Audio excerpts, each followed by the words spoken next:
Bonjour et bienvenue dans l'entretien de l'intelligence économique, l'émission consacrée aux acteurs de la mondialisation. Les marchés ne sont ni libres, ni intelligents, ni honnêtes, ni transparents. Ce n'est pas moi qui le dis, c'est mon invité. À lire le dernier ouvrage de Jean-François Bouchard, on serait tenté de penser que le capitalisme, c'est le diable.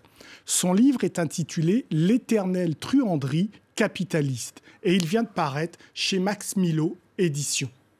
De la part d'un auteur qui connaît parfaitement la finance internationale, ce réquisitoire implacable contre le libéralisme a de quoi inquiéter. Bonjour Jean-François Bouchard. Bonjour. Pourquoi vous tirez à boulet rouge contre le capitalisme ? Alors déjà, je tire à boulet rouge, non pas contre le capitalisme, mais contre les excès du capitalisme. Parce que le capitalisme, il faut quand même le rappeler, c'est un système qui nous a apporté, à nous, du monde occidental, un niveau de vie absolument incroyable, que personne n'aurait imaginé il y a 50 ans. Donc il faut quand même reconnaître cela. Et en plein mouvement de Gilets jaunes en France, il faut quand même le dire, on a un niveau de vie qui est formidable. Mais néanmoins, ce capitalisme, ce système est... Il déraille ? Il déraille assez régulièrement déjà, il y a des crises qui se produisent très régulièrement et de plus en plus souvent. Et ensuite, il y a un certain nombre de faiblesses qui sont intrinsèques à son fonctionnement. Vous parliez des marchés. Effectivement, les marchés financiers, les marchés de capitaux dans le monde ne fonctionnent pas extrêmement bien, ça. Il faut quand même le reconnaître. Parce qu'il y a une idéologie qu'on plaque, que certains plaquent sur le capitalisme, qu'après tout, le capitalisme ne demande pas. Si vous voulez, le capitalisme, c'est un système qui promeut, en théorie, la liberté, la libre compétition, etc. Mais après, il y a un niveau au-delà duquel la libre compétition devient nocive. Parce que ça favorise des très grands acteurs, ceux qui sont les plus puissants, au détriment des petits. On parlait tout à l'heure, vous parliez en introduction des marchés qui fonctionnent mal. Un chiffre peut peut-être l'expliquer. 96% des transactions sur les marchés financiers sont le fait de 16 acteurs, en tout et pour tout, dans le monde. Donc, ce n'est pas tout à fait ce qu'on appelle un marché libre et ouvert. Donc, c'est un club où un certain nombre de gens travaillent entre eux, et un club qui ne fonctionne pas très bien. Si vous regardez un peu ce qui s'est passé au cours des dernières années, quasiment tous les grands acteurs de ce club ont été condamnés à un moment ou à un autre pour des collusions sur les marchés de capitaux, le marché des actions, le marché des changes, le marché de la dette, etc. Donc ça veut bien dire qu'il y a quelque part un petit problème. Alors vous êtes auteur, mais un petit mot quand même sur vos activités. Alors moi, je m'occupe de stabilité financière. C'est-à-dire que le développement économique ne peut être possible que s'il y a une stabilité importante dans l'économie. Je ne suis pas du tout un révolutionnaire, disons-le tout de suite.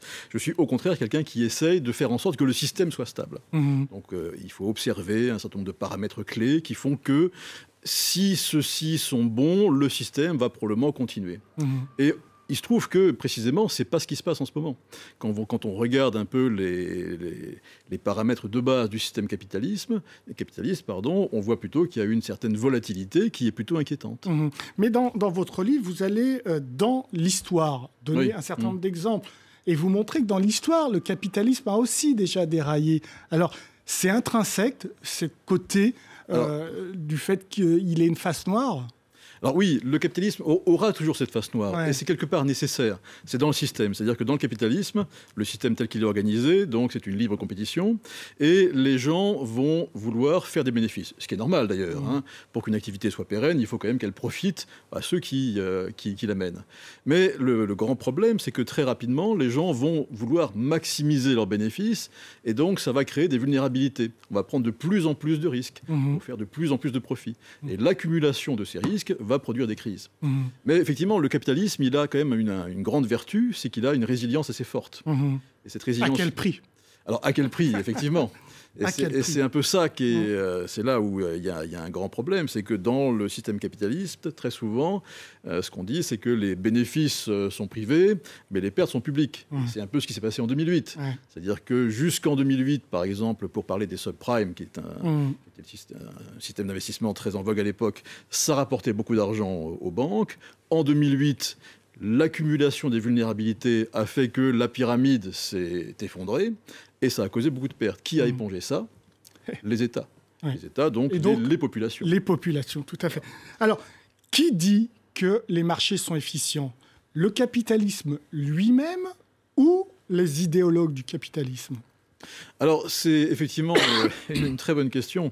C'est vrai que ceux qui vont à l'université vont apprendre ça. Ouais. Les marchés sont supposés être efficients. C'est un philosophe écossais qui avait dit ça, un type qui s'appelait Adam Smith, qui était un type très marrant du reste, et plutôt un philanthrope. Alors, les marchés sont supposés être efficients. Mais quand on regarde la façon dont ils fonctionnent, ce n'est pas vraiment le cas. Si vous regardez, par exemple, le marché d'échange, le marché des devises, on s'aperçoit qu'il y a des fluctuations absolument énormes et qui n'ont absolument rien à voir avec la réalité. Ouais. Vous donnez des exemples sur la Suisse, pays totalement stable, la Suisse, dont la devise a joué au yo-yo. La devise du jour au lendemain va varier d'environ 30% de sa valeur, ce qui va avoir des conséquences très fortes pour des gens comme vous et moi. Enfin, en l'occurrence, l'exemple dont vous parlez, il se trouve que dans d'anciens pays de l'Est, en Pologne et en Roumanie essentiellement, on a emprunté avec le franc suisse. Beaucoup de gens empruntaient en franc suisse. Ouais. Malheur à eux. Malheur à eux, lorsque la devise dévie de 30%, ça veut dire qu'imaginez que vos mensualités d'emprunt augmentent de 30% d'un jour au lendemain. C'est dur. C'est un peu dur. Ouais. Et donc ça veut dire que 1 million de ménages, 700 000 en Pologne, 300 000 en Roumanie, ont commencé à avoir des fins de mois extrêmement difficiles. Alors que la Suisse est un pays économiquement stable. Absolument. Voilà. Absolument. Donc c'est bien une approche idéologique qu'ont certains acteurs et non pas le marché. Voilà, c'est une sorte de légende qui court partout en disant les marchés sont efficients, sont efficaces, sont intelligents et sont transparents. Mais c'est pas vrai du tout.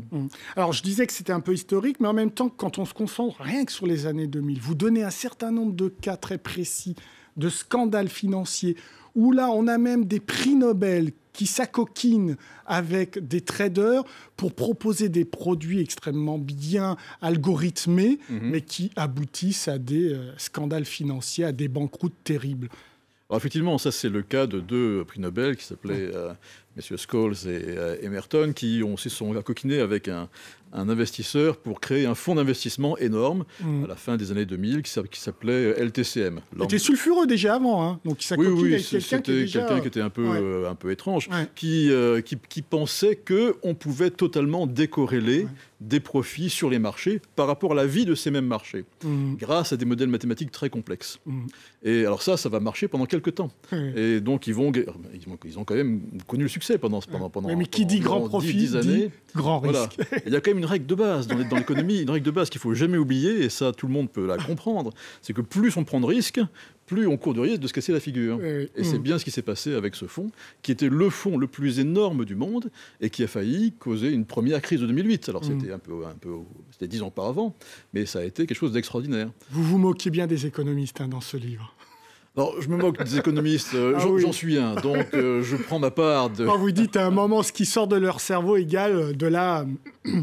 Oui, pas dire le mot. Effectivement, c'est le seul passage un peu trivial de ce bouquin.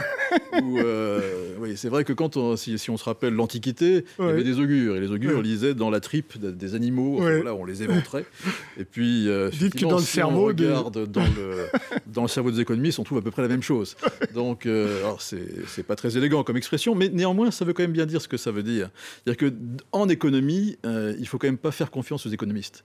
Très souvent, on se plante. Et moi, le premier du reste, je suis tout à fait certain que dans ce bouquin, il y a un certain nombre de choses qui seront démenties par les faits dans l'avenir.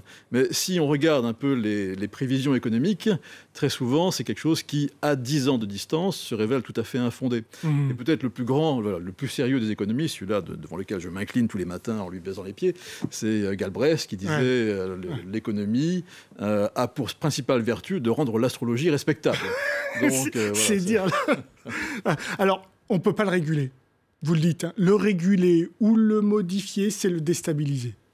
Le réguler, c'est toujours le même problème. Comment le réguler ? C'est-à-dire que la grande difficulté du système libéral, c'est qu'il est unique. Vous n'avez pas d'autre alternative dans le monde. Donc, vous savez que, quoi qu'il arrive, c'est à celui-là que vous devez vous accrocher.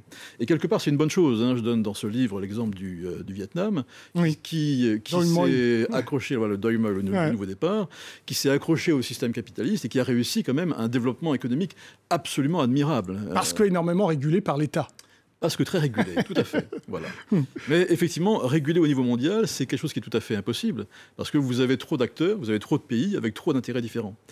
Essayez de faire entendre à M. Trump qu'il faut réguler les marchés, je ne suis pas absolument sûr que vous ayez un succès formidable. Donc non, le réguler, c'est très très compliqué. Donc quand on régule Obama à travers Dodd-Frank en 2010 par rapport au subprime, à la crise de 2008, vous n'y croyez pas? Ça a un certain effet pendant quelques temps. Ouais. Parce que c'est pas tant la régulation qui a un effet que les pertes que les gens ont enregistrées. Où ils se disent, attendez, là on va peut-être arrêter, on va essayer de revenir à des modèles économiques peut-être moins profitables, mais moins risqués. Et puis après, il y a toujours ce qu'on décrivait tout à l'heure, c'est-à-dire que le fait d'avoir des profits juste moyens n'est pas extrêmement intéressant. On pense qu'on va pouvoir faire plus que les autres, on reprend des risques, on reprend quelque part, on réaccumule des vulnérabilités pour régénérer des bénéfices. Et ça, c'est quelque chose qui, à la fin, va produire cette fameuse... Dernière question, c'est quand même très pessimiste. Alors, c'est pas très pessimiste. Un petit peu, quoi. Si, je l'admets, c'est quand même assez pessimiste. Il y a un certain nombre d'impasses dans lesquelles le libéralisme, le système libéral mondial, qu'il faut préserver. Donc, ces impasses, il faut les résoudre un jour. Merci beaucoup pour vos réponses. L'entretien de l'intelligence économique est terminé, mais évidemment, comme d'habitude, vous pouvez le retrouver sur france24.com. Au revoir.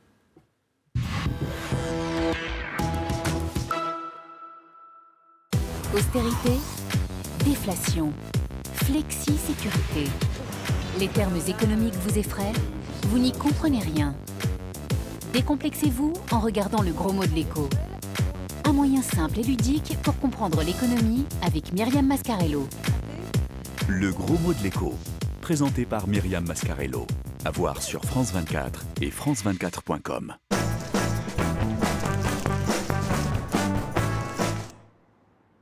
Soyez prêts à affronter l'hiver devant la météo avec l'entretien hiver Midas. Midas, pour vous, on se dépasse.